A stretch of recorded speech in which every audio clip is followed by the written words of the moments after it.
கோச்சாரம் என்பது பொதுவானது. பார்த்தீங்கன்னா, கோச்சாரத்தில் கிரகங்கள் எந்த ராசியில் வேண்டுமானாலும் செல்லலாம். சுய ஜாதகம் என்பது தனி மனிதனுடையது. சுய ஜாதகத்தில் பிறந்த நேரத்தில் எந்த இடத்தில் கிரகங்கள் இருக்கிறதோ இறக்கும் வரை அதே இடத்துல தான் இருக்கும். கடல் எல்லோருக்குமே பொதுவானது. உயிருள்ள ஜீவராசிகள் அனைத்திற்கும் வயிறு தனிப்பட்டது. கன்னி செவ்வாய் கடலே வற்றும் என்று முன்னோர்கள் கடந்த தலைமுறை பழமொழி சொல்லி சென்றிருக்கிறார்கள். இதை அலசி ஆராய்ந்து பார்க்கும்போது பல உண்மைகள் தெரிகிறது. இந்த பதிவு கன்னி ராசியில் செவ்வாய் இருப்பவர்களுக்கும் கன்னி ராசியை செவ்வாய் பார்வை செய்யக்கூடியவர்களுக்கும் மற்றும் பொதுமக்கள் ஜோதிட ஆர்வலர்களுக்கும் இந்த பதிவு பார்த்து பயன்படுங்க. சில என்னுடைய அனுபவ அறிவுடன் இந்த பதிவில் பலன்கள் சொல்கிறேன். நவ கிரகங்களை அறிவோம் ஜோதிட யூடியூப் சேனலுக்கு உங்களை அன்போடு வரவேற்கிறேன். இந்த பதிவு எல்லோருக்குமே பயனுள்ளதாக இருக்கும். சுய ஜாதகத்தில் கன்னிராசியில் செவ்வாய் நிற்பவர்கள், கன்னிராசியை செவ்வாய் பார்வை செய்யக்கூடியவர்கள் இந்த பதிவு கடைசி வரை கேட்டு பயன்படுங்க. காலபுருஷனுக்கு 6வது வீடு கன்னிராசி. கன்னிராசியின் அதிபதி புதன். புதன் கன்னிராசியில் ஆட்சியும் பெறுவார், உச்சமும் பெறுவார். புதனுக்கு மட்டும் இந்த ஒரு ராசியில் மிக பலமான அமைப்பு. புதன் மூலத்திரிகோண வீடு கன்னி. கன்னி ராசியில் சுக்கிரன் நேசம். அறிவுள்ள இடத்தில் காமத்திற்கு, ஆசைக்கு, ஆடம்பரத்துக்கு வேலை இல்லை. பஞ்சபூதங்களில் கன்னி மண் ராசி, நிலத்தத்துவ ராசி. கன்னி விவசாய நிலம், பயிர் பண்ணக்கூடிய ஒரு மண்.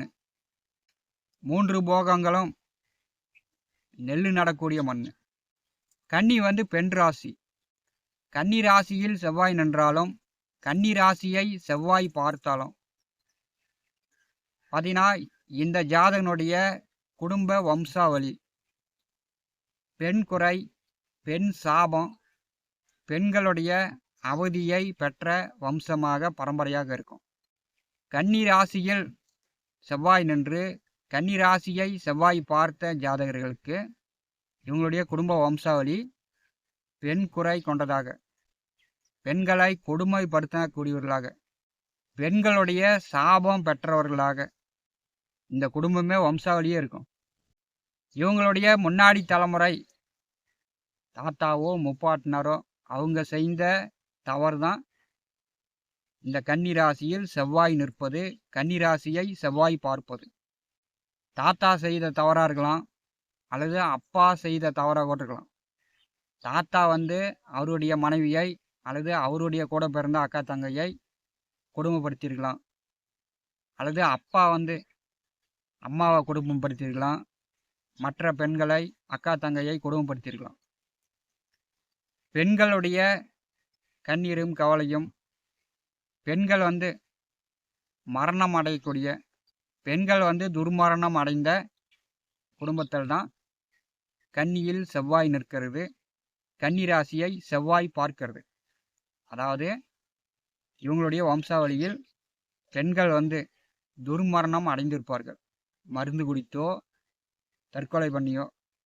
அந்த கொடுமையெல்லாம் பெரும்பாலும் கன்னி ராசியில் செவ்வாய் நின்ற ஜாதகர்கள், கன்னி ராசியை செவ்வாய் பார்க்கக்கூடிய ஜாதகர்கள் இவங்க அனுபவித்து கொண்டிருப்பார்கள். கன்னி காலபுருஷனுக்கு 6வது வீடு. 6ஆம் இடம் அப்படின்னாவே சத்ருஸ்தானம். கடன், பகை, நோய், எதிர்ப்பு, வேலை உத்தியோகம் இருக்கிறது. உழைச்சி வியர்வை சிந்தி வியரை மட்டும் சிந்த மாட்டார், ரத்தத்தையும் சேர்ந்தே சிந்துவார்.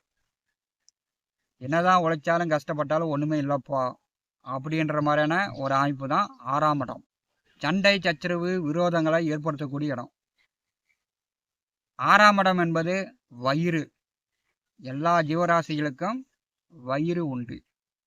கன்னி வந்து மண் வீடாக இருக்கும்போது, விவசாய பூமியாக இருக்கும்போது, மழை நன்றாக பொழிந்தாதான் விவசாயம் செழிக்கும். மழை பெய்யாம காஞ்சி போச்சுன்னா விவசாயத்துல பயிர் பண்ணிருந்தாலும் வதகி காஞ்சி போயிடும்.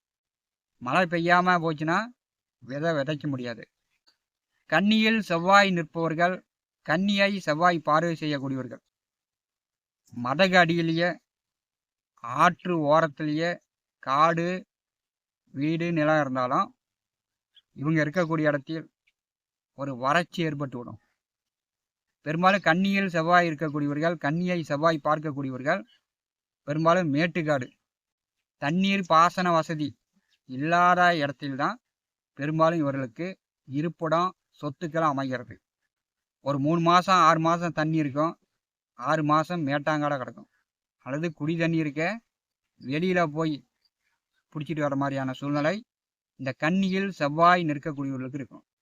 கன்னியில் செவ்வாய் நிற்பவர்கள், கன்னிராசியை செவ்வாய் பார்க்கக்கூடியவர்கள், இவங்க பரம்பரையே பெரும்பாலும் எங்கே காடு வாங்கினாலும், ஊரில் நாட்டில் எங்கே போய் காடு வாங்கினாலும் ஒரு வறண்ட பூமியாக தான் இவங்களுக்கு அமையும். நீருள்ள செல்வாக்கான நிலம், பூமி இவங்களுக்கு வந்து பெரும்பாலும் அமையவே அமையாது. செவ்வாய் வந்து பெரும் நெருப்பு கிரகம், யுத்த கிரகம். செவ்வாய் அப்படின்னா மங்களக்காரகன். அந்த செவ்வாய் வந்து யுத்த கிரகம். செவ்வாய் இருக்கும் இடம் ஒரு பிரச்சனைக்குரியதாக இருக்கும். கடலில் வந்து நீர் வந்து ஆவியாக மேலே போனால் தான் மேகங்கள் உருண்டு மழை பொழியும். அந்த கடலையே இந்த செவ்வாய் வந்து கட்டுப்படுத்தக்கூடிய ஆற்றல் செவ்வாய் கொண்டு. அந்த கடலையே கட்டுப்படுத்தினா நீராவிலாம் மேலே போகாது, அப்புறம் எங்கிட்டிருந்து மழை பெய்யும். அது மாதிரி கன்னியில் செவ்வாய் நின்று கன்னியை செவ்வாய் பார்த்த ஜாதகர்களுடைய வாழ்க்கையும் அதே மாதிரி தான் இருக்கும். கன்னியில் செவ்வாய் நின்றால் கடலே வற்றும் என்று பழமொழி முன்னோர்கள் சொல்லி வைத்துட்டு போயிருக்கிறாங்க.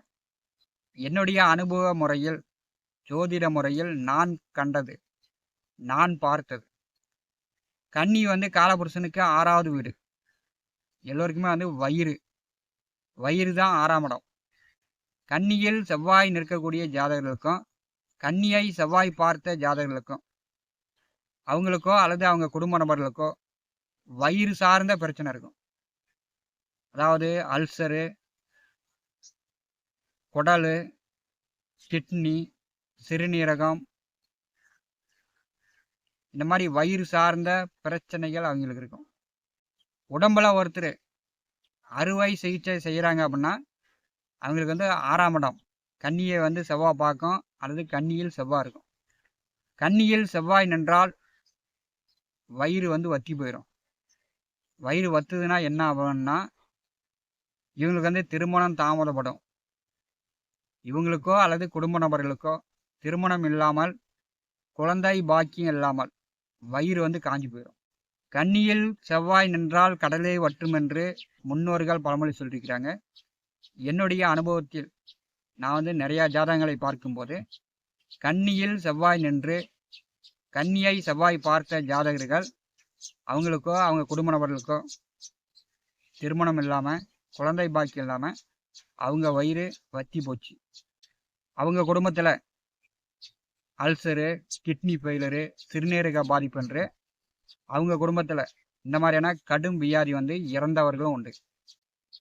வயிறு தான் வந்து ஒரு மனிதனுக்கு சிறப்பாக வேலை செய்ய வேண்டும். வயிற்றில் பிரச்சனை இருந்துச்சுன்னா அவ்வளோதான், உடம்பு வந்து சோர்ந்து விடும், ஆரோக்கியம் குறைந்து விடும். வயிறை கெடுக்கக்கூடிய இடமாக கன்னிராசி, கன்னிராசியில் செவ்வாய் நின்றால் அந்த ஜாதகனுக்கு மட்டும் அல்ல, அந்த குடும்ப நபர்களுக்கு வயிறு கெட்டு போயிடும். கன்னியில் செவ்வாய் நின்றால் உடன் பிறந்த சகோதரர்களுக்கு ஆகாது. சகோதரர்கள் துர்மரணம் அடையக்கூடிய அமைப்பு. கன்னியில் செவ்வாய் நின்றால் சொந்த பந்த உறவுகள் ஒரே பிரச்சனையாக தான் இருக்கும், ஒரே சண்டை சச்சரவாக தான் இருக்கும். சொந்த பந்த உறவுகள், நண்பர்கள் ஒற்றுமை இல்லாமல் இந்த ஜாதகனுடைய குடும்பம், ஜாதகனும் சரி, ஜாதகனுடைய குடும்பமும் சரி, பங்காளிகளும் சரி, அதெல்லாம் ஒற்றுமை இல்லாமல் தான் இருப்பாங்க. இது வந்து அனுபவமா இல்லையா, உண்மையா பொய்யான்னு நீங்கள் தான் சொல்லணும். கன்னி செவ்வாய் கடலை வற்றும் என்று பழமொழி சொல்லியிருப்பது பொதுவாக. இது வந்து ஊருக்கே பொது. கன்னியில் செவ்வாய் நின்று கன்னியை செவ்வாய் பார்த்த ஜாதகர்கள் குடும்பத்தில் வயிற்று சார்ந்த பிரச்சனை வந்து அவங்க வாரிசு இல்லாமல் வயிறு காய்வதை கண்கூடாக எத்தனையோ ஜாதகங்களை பார்க்க முடிகிறது. இது வந்து என்னுடைய அனுபவபூர்வமாக நான் கண்ட உண்மை. மீண்டும் அடுத்தடுத்த பதிவுகளில் விரிவாக தெளிவாக காணலாம். நவ கிரகங்களை அறிவோம். இந்த ஜோதிட யூடியூப் சேனலை பார்த்து கொண்டிருக்கக்கூடிய அன்பர்கள், இதுவரை நம்முடைய சேனலை சப்ஸ்கிரைப் செய்த அன்பர்கள் மறக்காமல் சப்ஸ்கிரைப் செய்து கூடவே இருக்கின்ற ஆல் பட்டன் அழுத்திங்க. நன்றி, வணக்கம்.